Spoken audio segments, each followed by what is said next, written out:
Love Shots on Radio City 91.1 FM.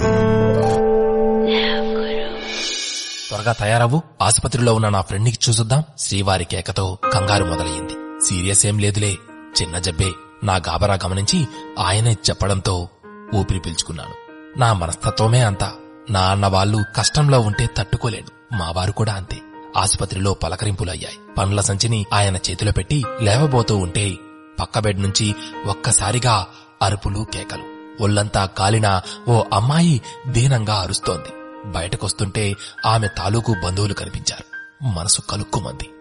ఉండబట్టలేక, మీ అమ్మాయికి ఏమైందండి అని అడిగాను.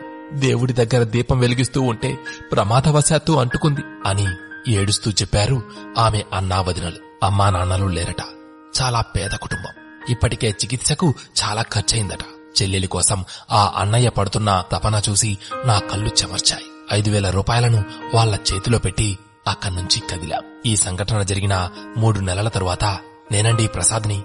ఆ రోజు మీరు మాకు సాయం చేశారు. మా చెల్లి పూర్తిగా కోలుకుంది. మీ మేలు ఎప్పటికీ మర్చిపోలేం. మరోసారి థ్యాంక్స్ అన్నాడు అతను కాల్ చేసి. తర్వాత అప్పుడప్పుడు పలకరించి యోగక్షేమాలు అడిగేవాడు. అభిమానం కురిపించేవాడు. అతడి మాటల్లో నిజాయితీ కనిపించేది. ఒకసారి నేనే ఇంటికి ఆహ్వానించాను. తరువాత లాకపోకలు పెరిగాయి. నన్ను అభిమానంతో అక్కా అనేవాడు. మా పిల్లలు కూడా మామయ్య అంటూ తన చుట్టే తిరిగేవారు. చిన్న చిన్న పనులుంటే క్షణాల్లోనే చేసి పెట్టేవాడు అతను.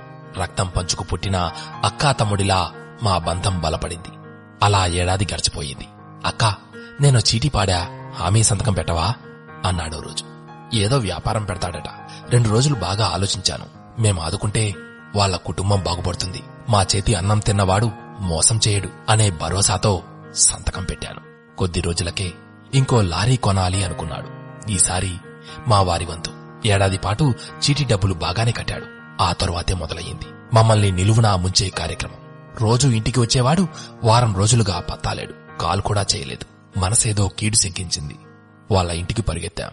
4 రోజుల కిందటే వాళ్ల కుటుంబమంతా వేరే ఊరు వెళ్లిపోయారుగా అంటూ పక్కింటి వాళ్లు సమాధానమిచ్చారు. దాంతో మా గుండెలు బద్దలయ్యాయి.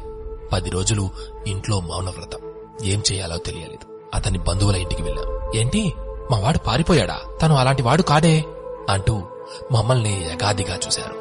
తనే వస్తాడని కొండంత ఆశతో ఎదురుచూశాం.